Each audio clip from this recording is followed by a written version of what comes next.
2สบายดีผู้เบาสบายดีซื้อหยังน้อซื้อเพิ่งเด้อซื้อเล่นซื้อเพิ่งซื้อแท้เด้ซื้อเพิ่งคือกันแฮ่โอ้ผู้ถามคือกวนตีนได้เนาะ อายุจักปี23ปีอ๋อเฮียนอยู่ไสฮะเฮียนอยู่ไสเฮียนอยู่โรงเรียนเฮือนอยู่ไสเฮียนอยู่พลานเฮียนอยู่ไสเฮียนอยู่โรงเรียนเฮือนอยู่ไสเฮ็ดหยังนี่เก็บกระตุกค่ายโอ้มักคนสเปคแนวใดทำเที่ยวเฮ้ยคุณไม่เกี่ยวคุณเบกสเปคสเปคผู้หญิงที่มักนะแนวใดซื้อพอซื้อได้ขาวๆอวบๆงามอ๋อเป็นตาเซิงนำความฝันในอนาคตอยากเป็นหยังอยากเป็นหมอหยังหมอฟันหมอฟันเอาถามต่อเนาะนางพยาบาลกลัวอะไรกลัวหมอหมอทำไมถึงกลัวหมอ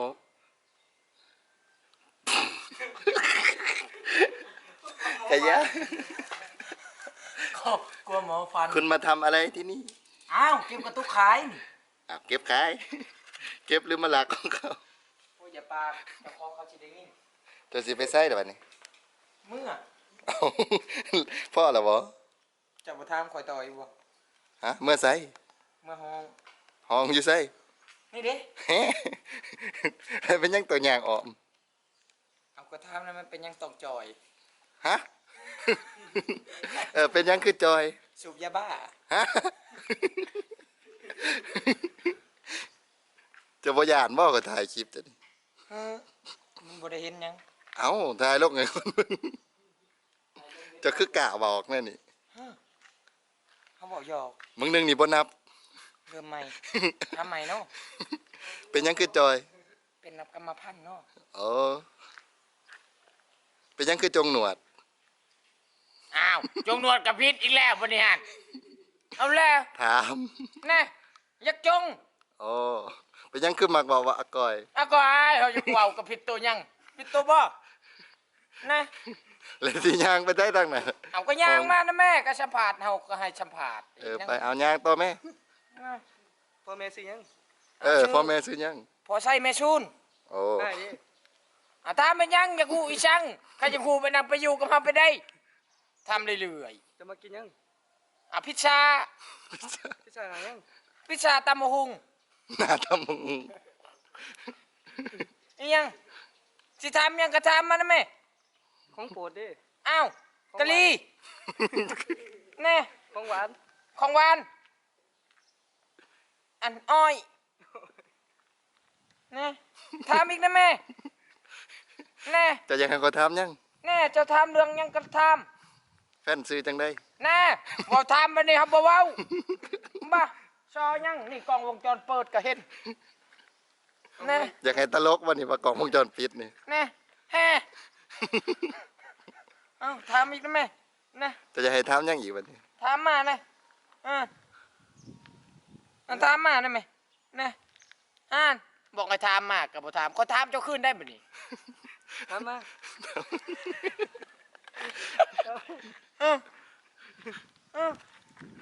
บอกให้ทำมานะก็นี่บ่ทำยังนะทำไปใช้กระไปนำมันเยอะก็หนูว่าสัมผัสเนี่ยเอามาของพี่ตั้มขุดนะแม่กำตามแน่เกิดอยู่ไสเขาเกิดอยู่พลานตายอยู่ไสอากายเขายังบ่ฮู้จักมือตายยังก็สิถามไปจังกระเดียกกระดออยากตายอยู่ไสอากายขอตายในอ้อมกอดเธอบ้านซื้อยังเอาแล้วถามกระบอก10เทื่อแล้วตกก็ยังบ่จักอีหยังอันนี้หัวย่องอันนี้โมนี่หัวย่องอยู่กันบ้านยังอันอยู่บ้านนามังมี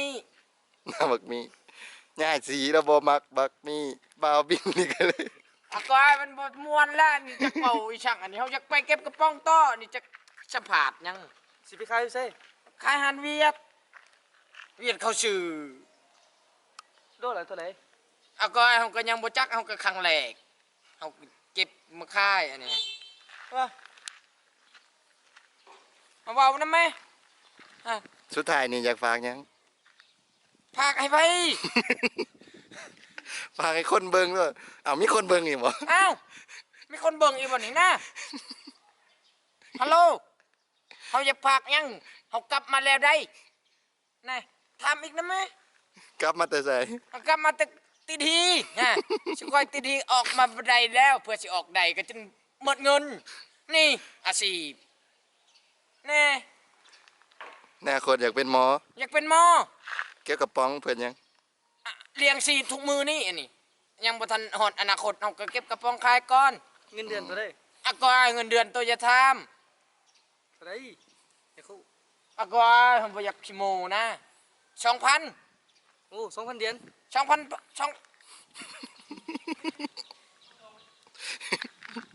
ดงน่ะเขาตอบว่า2,000 ดงนะเขาก็เว่าใดคือกันสิไปใช่อ้าวสิไปใช่อ้าว อันยังน้ำนี่แหละ ไปใช่ก็คอยตามเจ้าคืนได้ ยังน้ำนี่ถามไหม เป็นยังจะต้องกินข้าว หิว แน่แล้วเป็นยังต้องบ่อาบน้ ขี้ข้า สะอาดแล้ว ำนั่นแน่เอ้านี่ทื่อนี่นะเอ้าตามมามันนี่เอ้า อ่ะแต่สิไปไสคือสิแลนนี่ เอ้าเขาไม่ได้สูบนะ ก็ว่าจะคือหยาดกล่องเลยนี่สิไปไสก็เอ้า อันนี้ไม่ใช่ก็ไปนะครับบริยานนะ จะรอปันนี่จะก็นั่งขี่อยู่บ่ มันบานได้มันรองามก็มันกระนังขี่คือกันนั่นแล้ว เอ้าสิบ่เปื้อนก้นบ่ เอาก็ไอ้ขี่ออกกระลางเอาตามในบ่ตามเอ้าเฮ้ย จะเป็นหยัง อู้บริเชฟ เขาบ่เลยถาม เป็นยังอันนี้ทำยังบ่นี่ จะเสียไปขาได้ขาย คอยถามคอยแน่คอยมักสียัง มักสีหยัง สีด เป็นหยังคือมักสีดำ ำแม่มันเกิดมาเฮากระดำเฮาก็มักสีดำตั้งแต่อยู่ท้องแม่ แฮ่ แฮ่ แม่มาเกี่ยวเลี้ยงบ่เลี้ยงมัน เอาก็ไอ้แม่ก็กินแต่กะเพนมโอเลี้ยงใส่บใส่นมอีกเฉพาะแล้วเกิดมาเฮาจังดำมันพากบอกแม่เฮาแน่ แม่หยัง กินนมแน่ แม่ศูนย์ แม่ชูน พอไส้ พอใช่ เจอไปเด้อทุกคน บ้านนามักมีเมืองพลานชัยแข่งชวนเขตอะกอยแน่ถามนะแม่คึดนะแม่คำถามแน่น่ะเฮาไปใช่ก็ไปนะฮะฮะฮะน่ะน่ะขักอะไรอันมือกล่องอันนี้ขักแห่งเลยอันนี้โอ้แน่อ้าวยังบ่เศร้าอยู่บ่มีคำถามก็ยัง คน กลัว เบิ่งก็ยังอยากเบิ่งอยู่ เอาไปแล้ว ให้ยังเบิ่งอยู่ อยากเบิ่งอยู่ อืม ถามมาถามอีกขึ้นนะแม่ ให้คนเบิ่งติดตาม เฮ้ยถามมา มิดแสดงว่าบ่มีคนเบิ่ง เอาแล้วอันนี้แนมหน้าอีช่างอันนี้หาแนมแล้วก็หัวช่างบ้าเอาชะบ้านี่น้าไปใช้กับไปนำมันนี่ทำไปเก็บแกเบียร์ก่อนสิถามยังกูบ่ถาม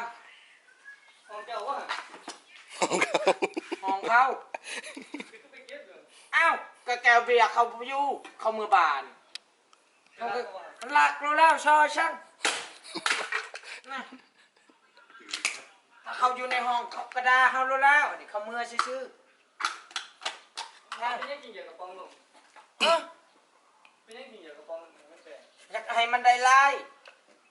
มันหันมันใหญ่หันก็เหยียบตัวก็เก็บคายคือกันนั่นแล้วตัวเอาแต่เห่าลาย มันจะปากขึ้นหลายได้ น่าเขาก็จีเอาอีช่างอันนี้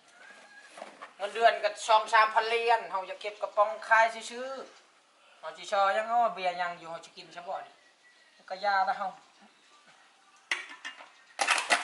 เอาแล้วจะตื่นได้อ้าว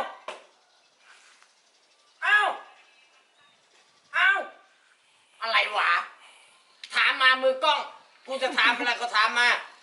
มื้อได้เขาของเหี้ย มืออื่นพักมือวันคานเข้า อ้าวคือผัก อะก็วันไม่ยิง นี่ ก็ผักเฉยๆตัวประจักษ์ยังตัวหัน พูดจะได้ผมเป็นตำรวจแล้ว แน่เป็นตำรวจที่ช่างลายเต็มขอบเป็นตำรวจ พ่อแหละ